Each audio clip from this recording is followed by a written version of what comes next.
अमाल वर्सेस अखलाक पिच करने की जरूरत ही क्यों है? जो गलत है वो गलत है। देखिए मैडम, देखिए आपके टीवी चैनल के एडिटोरियल टीम को ये समझना चाहिए कि टीआरपी के लिए इतना ना गिरे। आज तक एक बड़ा मशहूर चैनल है, इतना ना गिरे। असदुद्दीन ओवैसी के अल्फाज को ट्विस्ट क्यों कर रहे हैं? अरे बुलाकर आप जब पूछ रही हमसे तो उस तरह पूछ लेते ना। अब टीआरपी के लिए अगर आप इतना गिर जाते, मैंने सुप्रियो साहब को बात करके भी कहा कि सर ये गलत आप लोग चला रहे हैं, मगर मैं आपसे, जब आपने सवाल कर ही लिया, मैं आपका शुक्रिया अदा करता हूं, आपका हक है मुझसे सवाल करने का। मुझे ये बात बताइए कि आज से चंद साल पहले उदयपुर में अफरोजुल, एक बांग्लादेशी आपके वेस्ट बंगाल के एक बंगाली वर्कर को किसी ने वीडियो बनाकर, कट्टा बनाकर उसको कत्ल किया और उसके जिस्म को जलाया। वो वीडियो है। वो रेडिकलाइजेशन नहीं है, वो टेररिस्ट अटैक नहीं है। पीलू खान को जयपुर की रोड पर मारा जा रहा है, वो टेररिस्ट अटैक नहीं है। जिस तरह रघबर को मारा गया, जिस तरह तबरेज को मारा गया, ये रेडिकलाइज लोग कर रहे हैं, चाहे किसी समुदाय से हो। इनके रेडिकलाइजेशन को कैसे रोकेंगे आप? आप एक आंख तो बंद नहीं कर सकते ना कि मैं इसको देखूंगा उसको नहीं देखूंगा। मैं ये कह रहा हूं कि जब अल्लाह ने हमको दोनों आंखें दी है, दिमाग दिया है, सोचने और समझने की तमीज दी है, तो सबको देखिए प्लीज। इस सबको मानिए कि गलत है ये।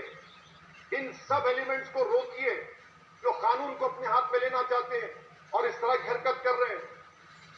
पुलिस को अपना काम तो पक्षपात के बिना करना ही होगा और इस पर टिप्पणी भी कोर्ट ने की है, लेकिन चूंकि आप टीआरपी लेकर आए तो फिर मैं भी आपसे एक सख्त सवाल पूछूंगी। जब आप वोट बैंक के लिए खड़े होकर भाषण देते हुए ये कहते हैं कि मुसलमान ये बर्दाश्त नहीं करेगा, हम इसे सहेंगे नहीं, तो आपको एहसास होता है कि असदुद्दीन ओवैसी की बातों को जो मुस्लिम युवा वहां पर खड़े हैं आपके सामने, वो कितनी गंभीरता से लेते हैं? अरे मैंने तो अलीगढ़ में देखा है सर, आपकी भाषण की जो लाइनें आपको भी याद नहीं होंगी वो उनको याद है। मैंने जाके देखा है अलीगढ़ मुस्लिम यूनिवर्सिटी में। इस हद तक लोग आपकी बातों को मानते हैं, समझते हैं। फिर जब आप ये कहते हैं कि सहेगा नहीं तो क्या कर लेगा? वो क्यों सहेगा या नहीं सहेगा? पुलिस कार्रवाई करेगी ना सर। मैं फिर सुनिए, असदुद्दीन ओवैसी ने वायलेंस के लिए उकसाया नहीं। क्या असदुद्दीन ओवैसी ने कभी किसी रिलीजन, हिंदू भाइयों के खिलाफ वायलेंस के लिए उनके या रिलीजन के खिलाफ कहा? नहीं कहा। असदुद्दीन ओवैसी की शुरुआत और तकरीर का खत्म होता है संविधान के ऊपर। नुपुर शर्मा के खिलाफ मैंने भिवंडी में स्पीच दी और कहा कि कानून को काम करना चाहिए। देश के प्रधानमंत्री से अपील की। हैदराबाद में हमने हमारा प्रोटेस्ट हुआ, जलसा हुआ, हमने कहा कानून कोई हाथ में नहीं लेगा। जबलपुर में मेरी तकरीर हुई, नुपुर शर्मा के बारे में कहा कि वायलेंस रास्ता नहीं है, वायलेंस को हम कंडेम करते हैं। मेरा भोपाल में मीटिंग हुई, मैंने मुसलमान युवाओं से कहा कि वायलेंस को अपने हाथ में ना लो। आज भी कह रहा हूं कि कानून को कोई हाथ में नहीं ले सकता। रूल ऑफ लॉ सुप्रीम है।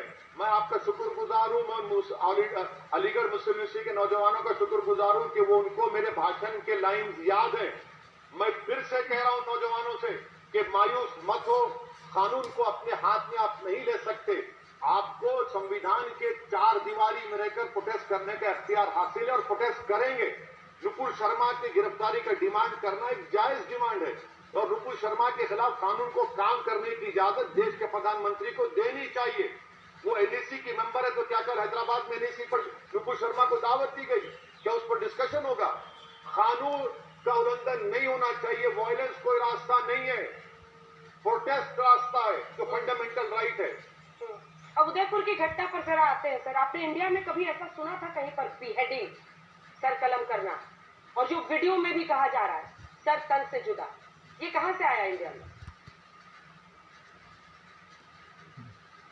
मैडम, जब देश के सबसे इंपॉर्टेंट लीडर बाबा साहिब अंबेडकर के बाद महात्मा गांधी सेकंड बड़े लीडर थे, उनको नाथूराम गोडसे ने गोली चला दी मैडम, हत्या कर दी।